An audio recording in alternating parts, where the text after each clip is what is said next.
tokada naman, pinupulutan ngayon ng vlogger at partner ni Wamos Cruz na si Antoinette Gayle nang i-flex niya ang kanyang bagong tambok na bat o puwet. Sa post ni Antoinette, maraming netizen ang nagsabing sana raw ay maghinay-hinay na siya sa pagpaparektoke dahil maganda naman raw siya noon. Ngayon kasi ay sumailalim si Antoinette sa Brazilian butt lift. Ayan. So, Brazilian butt lift. Ibig sabihin parang pero parang ang peg niya si Tony Fowler, di ba? Na sobrang laki ng puwet. Kasi ang alam ko, pareho sila ng doktor. Pero alam mo, in siya, itong asawa ni Wamos, hindi ko kinu-question, sabi nga, hindi ko masasabi na hindi kagwapuan si Wamos. Pero, di ba, kung ikukumpara yung naging asawa niya, ang ganda-ganda ng asawa niya.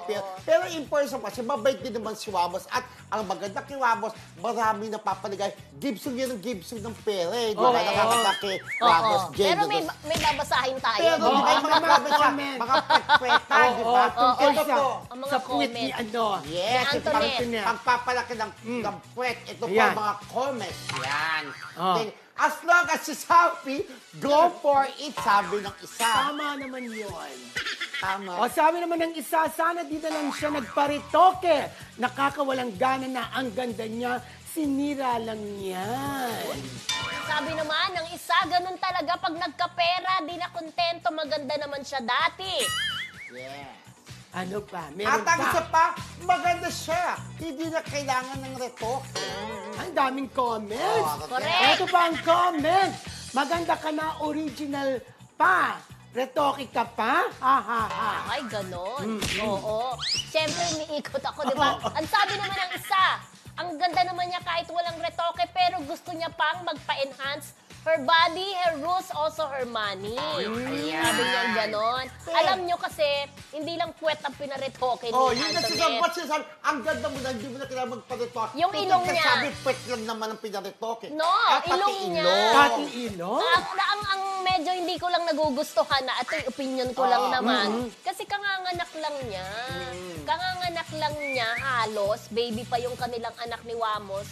Yun na kaagad ang iniisip niya na minamadali niyang ibalik yung dating siya. Parang ganon. At saka hindi lang din sa ilong ha. Kasi napapanood ko ang mga vlog nila eh. Saan pa siya? Nagpa-lipo din siya para magpatanggal siya ng taba. Yun naman pagla-lipo ko, naiintindihan ko. Ako, kung marami akong pera, magpapalipo magpapalipo. Pero bata ka pa eh.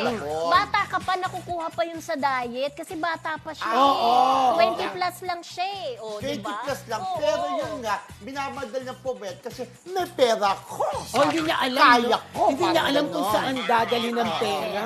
Bayaan mo sila ni Wamos kasi content creators sila, talagang tinatangkilik yung kanilang mga Malakas silang kumita actually. Malakas, pero marami na rin mga netizen ang nakikita ko ha, na hindi na nagugustuhan yung kanilang content. Yun na.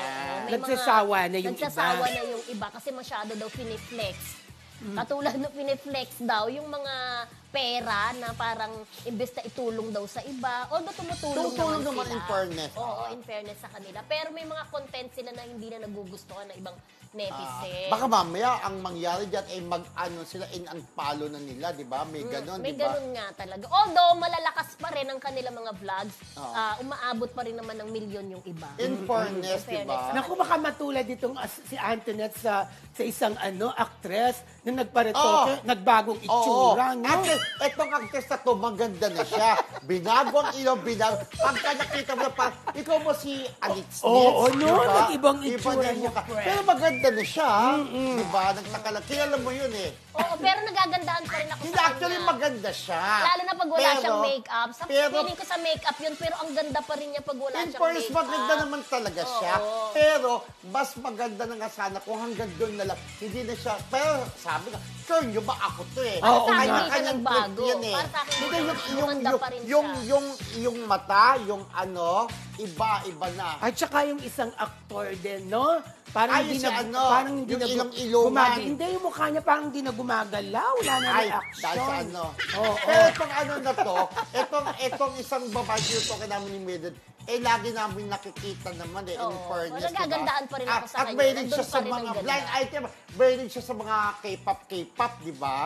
Parang may sinasabi mo, yung... Iba yung Ako naman siguro. Sinasabi ko sa nanay, hindi yun. Iba yung Hindi. Ako, iba ang sinasabi ko rin siguro, no? Ay, kasi sinasabi mo yung Oh. dati, nasa isang istasyon, lumipas sa isang istasyon, yung ba yun sa'yo? Hindi, parang hindi siya. Iba-iba pala tayo Oo, nananahimik siya ngayon. Hindi kami, lagi Ay, hindi siya nananahimik. Ako hindi. Oo. Ano, pares kami ni Bill. Ito yung laging nasa abroad, nagsushooting, na mahilig sa mga K-pop, di ba? Yun din pares mo Ay, tayo. hindi yan. Hindi Oh, yan. Ay, hindi. Iba-iba tayo Iba. tatlo. Ano ba yan? Di tayo nagtaka.